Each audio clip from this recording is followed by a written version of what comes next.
চলে আসলাম মহাকুম্ভ প্রয়াগরাজ। বন্ধুরা, এই ব্লগ ভিডিওতে চেষ্টা করব তোমাদের সাথে যতটা পারবো ততটা শেয়ার করার জন্য। কীভাবে আমি এসেছি, কোথায় খেয়েছি, কি কোথায় থেকেছি। আমরা ইউটিউবে বা ফেসবুকে অনেকে অনেক কিছুই দেখি, আর দেখে ভয়ও পেয়েছিলাম। আর ভয় পেয়ে থেমে থাকার পাত্রী তো আমি নই, যাবো তো যেভাবেই হোক। তো অবশেষে আমার আশাটা পূর্ণ হলো, ভয়কে জয় করে চলে আসলাম। খুব ভালোভাবে আসতে পেরেছিলাম, পথে আমাদের কোনো অসুবিধা হয়নি।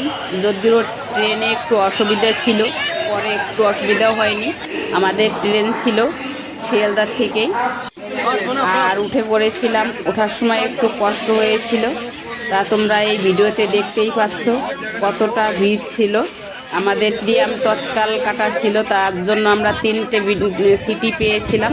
আর সিট পেলে কি হবে, কিন্তু এই যে ভিড়ের জন্য কেউ একটু, যারা সিট পেয়েছে তারাও বাথরুমে যেতে পারেনি এই ভিড়ের জন্য। সারা রাত এরকমভাবে ছিল সবাই। অবশেষে নেমে পড়লাম, রওনা হলাম হাঁটতে হাঁটতে। সামনেই দেখতে পেলাম সাধু থেকে আগে চোর। তোমরা সাবধানে আসবে, টাকা পয়সা সাবধানে রাখবে, ফোন সাবধানে রাখবে। শুধু সাধুদের আগমন এখানে নেই, চোরেরও আছে। বন্ধুরা, যদি ভিডিওটা ভালো লেগে থাকে লাইক কমেন্ট শেয়ার করো। আর প্লিজ প্লিজ বন্ধুরা, সাবস্ক্রাইব করে পাশে থেকো, পাশে থাকা বেল আইকনটি ক্লিক করে রাখো। আর যাতে এরকম নতুন নতুন ভিডিও ছাড়ার সাথে সাথে তোমাদের কাছে আগে পৌঁছে যায়। তোমাদের এই ছোট্ট একটা সাবস্ক্রাইবে হয়তো আমাকে অনেক অনেক দূর এগিয়ে নিয়ে যেতে পারে। যেভাবে তোমরা ভালোবাসা দিয়ে আমার পাশে রয়েছো, এভাবেই ভালোবাসা দিয়ে পাশে থেকো। আমার বাবাকে নিয়ে একটু ভিডিও বানাচ্ছিলাম। আমার বাবার খুব ইচ্ছা ছিল এখানে আসবে বলে। আমি যদিও ভয় পেয়েছিলাম, আমার বাবা একটু ভয়ও পায়নি। তো বাবার জন্য বিশেষ করে আসা, সাথে বর এসেছিল। তো 7টা নাগাদ অবশেষে আমরা পৌঁছে গেলাম এই মহাকুম্ভ মেলায়।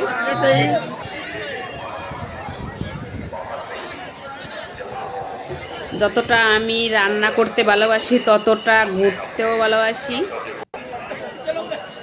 আর সেটাই তোমাদের সাথে শেয়ার করি। এখানে পুলিশ প্রশাসনের কোনো অভাব ছিল না, সবাই হেল্প করছিল।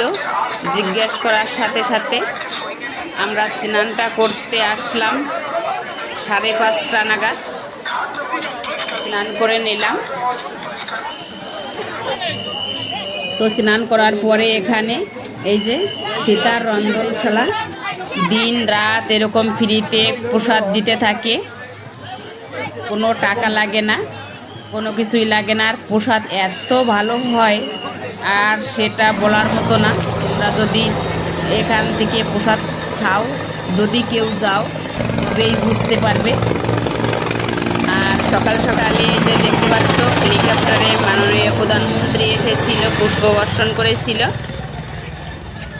3-4 বার করে এখান দিয়ে ঘুরছিল। খুব ভালো লেগেছিল এখানে এসে।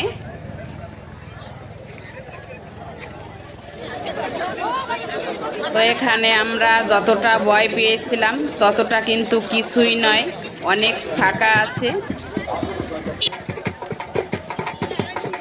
তোমাদের এখন দর্শন করাবো এই যে সীতার রন্ধনশালা।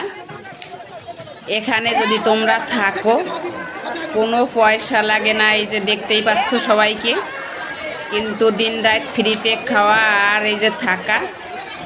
তোমাকে 100 টাকাও লাগবে না, 50 টাকাও লাগবে না। তো এখানে আমরা প্রায় 2 দিন ছিলাম, অন্য কোনো জায়গায় বেশি যাইনি। আমার বয়স্ক বাবা ছিল, যদিও একটু ভয় পেয়েছিলাম। বাবাকে নিয়ে একটু অসুস্থ ছিল, আমারও শরীরটা অসুস্থ হয়ে পড়েছিল, এই কারণে অন্য আর কোথাও যাইনি।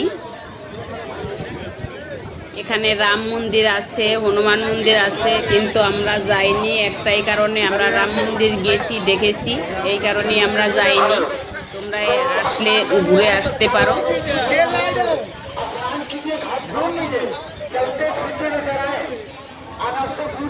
আর স্নান করে কাপড় শুকানোরও কোনো কষ্ট হয়নি, সেই শুকানোর জায়গা ছিল, শুকিয়ে নিয়েছিলাম আমরা কাপড় স্নান করার পরে।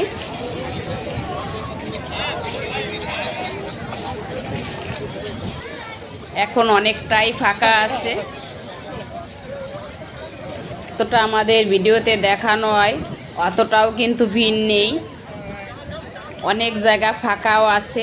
আর ভিডিওতে দেখানো হয় যত ভিড় আছে সেই ভিডিওগুলোই আমাদের দেখানো হয়। চলে আসলাম আমরা, কুম্ভর মেলা থেকে রওনা হলাম। আমরা এসেছিলাম শামবেল এক্সপ্রেসে, প্রয়াগরাজ সেবকি জংশনে। খুব ভিড় কম এখানে, ভিড় নেই বলতেই চলে। আমরা এসিতে এসেছিলাম, তাতে আরও ভিড় কম ছিল। আর পরিবেশটা এত ভালো ছিল এখানকার, সেটা দেখেই বুঝতে পারছো লোকজনের ভিড় কম, কতটা ফাঁকা ছিল ভিডিওতেই বুঝতে পারছো সেটা।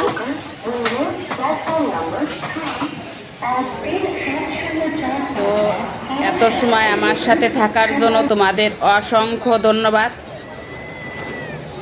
প্রথম থেকে শেষ অবধি দেখার জন্য। বাড়ি পৌঁছে গেলাম, হাওড়া দিয়ে এসেছিলাম যদিও আমরা। এই হাওড়া থেকে আসার আমাদের খুবই সহজ হয়েছিল।